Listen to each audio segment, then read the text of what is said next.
The draft, gentlemen. Kenna will round out the GAM esports team composition while FPX locked in the Renekton for the top lane. So it does look like it's going to be the Qiyana in the jungle, not in Doinb's hands as expected. But yeah, let's zoom out, look at the 5v5s and what are our expectations. So I think that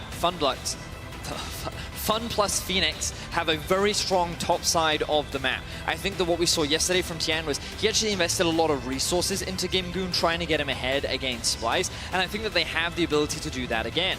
Time to time, FPX, I think Vedius, you said it the most succinctly, the most disappointing pre-tournament favorite. These are the champions of the LPL.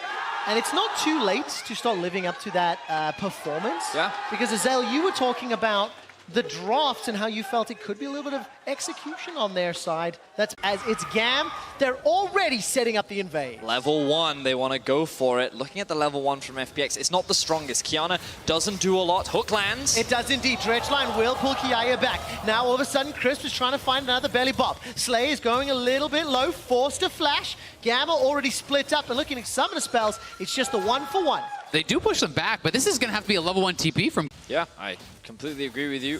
And we can see that Gimgoon has now just hit level 3. And Zeros hasn't quite yet got the wave underneath the tower, but TIAN is looking for a gank bot. He is indeed. Dredgeline will connect No flash. once again. And that's going to be so easily secured. It is donated, in fact, to TIAN.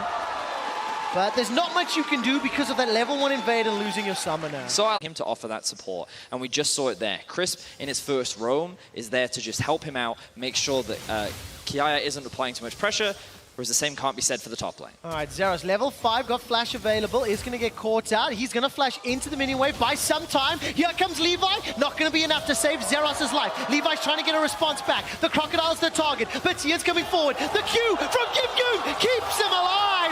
Coldamik does so much. So well played there, and Levi just seconds too late, and now Kiaya in trouble as well. Absolutely fantastic fishing from Crisp. He's landed every... Remember is that for GAM, they actually had a lot of strong pushing lanes in the early game, but TIAN has been the difference maker. The junglers have now met. They have indeed. The Shock Blast won't find a target though. Levi move forward. There comes the ultimate from Kale. Kiaya's in trouble, running for his life. That's a shutdown at least. Kiaya manages to get out with his life for a moment or two. And Levi is traded 1-for-1. Instantaneous or guaranteed death. All right, Levi's not going to spot out Tian here. He's going to be standing in the bush behind him. That is just a supreme display of talent for the LPL over the VCS. So this play upsets me because TIAN shouldn't really be able to make it this play when both top and mid were actually pushing in favor of GAM. So Levi thinks he's safe, and TIAN gets it because he just catches him by surprise. On paper, this play shouldn't be able to work, but he's able to find it. It's almost like expect the unexpected. I think he had the confidence to do it just simply because of that pink ward. They had the Rift Scuttle control, so they had some vision up in the league average in summer. This game is feeling a lot closer to what we kind of expected from them in the tournaments. Exactly, and like I talked about earlier on, at least it was traded back by GAM.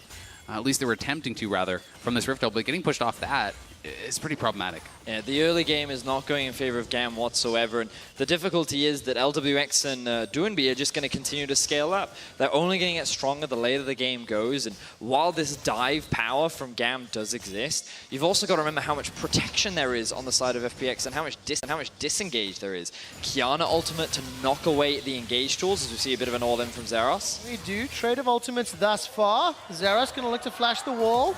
Wait, manages to pull it off. Gimgoon follows suit. And that was an easy solo kill in what was Gunblade versus Merc Trade's Door and Shield. That was the teleport. It's really, really tough now to find a place to play to as Levi. And this is much more of what we expected from FPX. A bit of trading happening in the bot. More than a trade, my friend. Slay uses the stopwatch to go golden. Now takes a lot of damage as Slay now flashes away. LWX, and what do you see for the chase? Final hours on cooldown. He's chasing forward. LWX can continue to look for more. There's the ultimate from Galio, and it will get popped before he dies. It looked like Levi just showed up in the lane. He's found himself a kill onto LWX. Now the Dredgeline will not find a target under Zing. Tumbles away. Levi cannot do more. There's a dive happening in the top lane. Rift Herald's already been summoned, and that's because Zeros, was he killed again?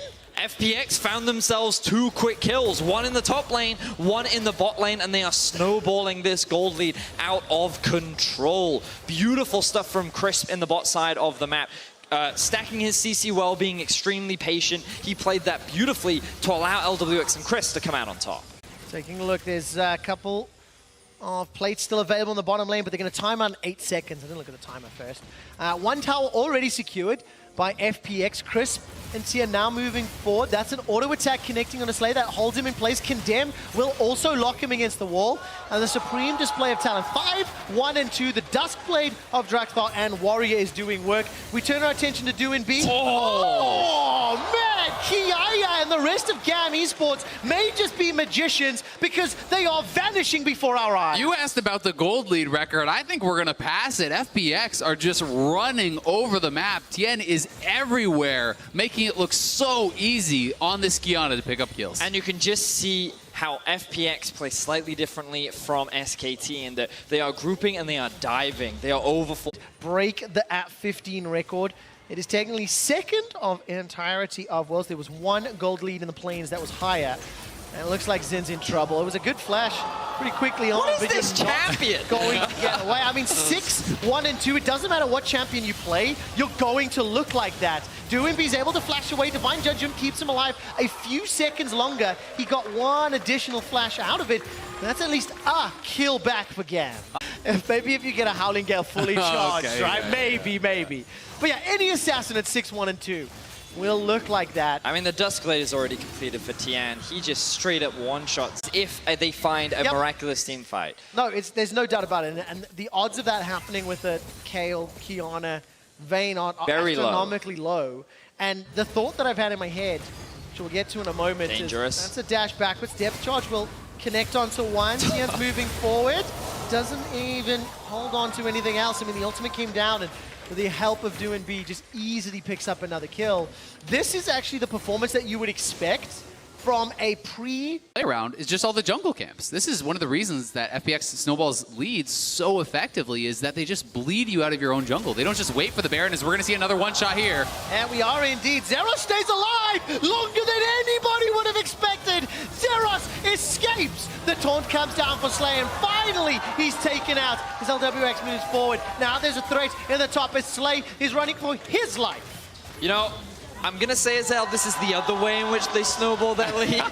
There's jungle camps and there's killing 3 members of the enemy team. Yeah, why would you take the golems when you could just take the team? Yeah, GAM moving into an area of the map. Oh, Crisp was looking for the flash hook over the wall.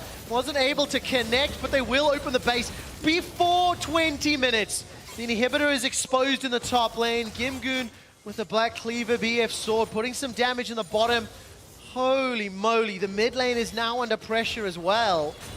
And at some point, they can decide to go... Remember, Crisp was in the mid lane at least 3 times, helping out Do and B. Multiple ganks, multiple initiations. But it doesn't matter, you won the lane, right? And that's what matters most, is now Zeros will throw down the Slicing Maelstrom. Do and B's under threat, apparently. He's easily able to escape. And now, Do and B are looking for some additional support as Slay will get locked up against the wall. I'm just trying to every version there, Zale. The inhibitor's going to go down in the top lane. Which one feels best, Trevor? Kayle and Renekton are able to make that happen. No kill in the mid lane. Kiaya and Levi running for their lives as in the tower falls 7-0. They don't need the Baron, it feels like. They're just absolutely running over this game. And with this sort of a gold lead over 12, GAM doesn't really have any options. You pray for a miracle steal, but TIAN and Gimgoon are waiting for that possibility. Kiaya is aware that they're in the brush. He's just going to check it out.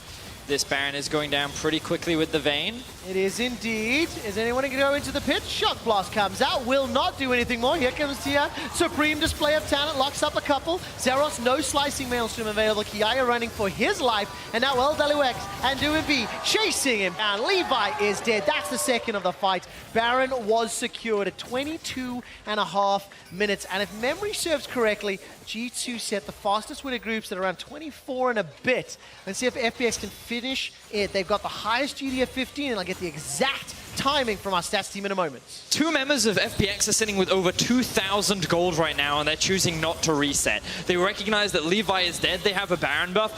Why bother going back to spend your gold when you've got more than enough to just look and end this game? Maybe pushing in 23 minutes, pushing onto the Nexus turrets. The first one will fall. Baron buff still up, and there's not much that GAM Esports can do. The last tower is standing. And Fun plus Phoenix are pushing it. Dredgeline won't find the target though. The Nexus will be the focus. Do FPX look for the tower dive? Slicing Maelstrom goes in, finds a couple kills. Divine Judgment comes down, and the Nexus will fall. It's the quickest game of group so far. FPX can be really happy about this one. We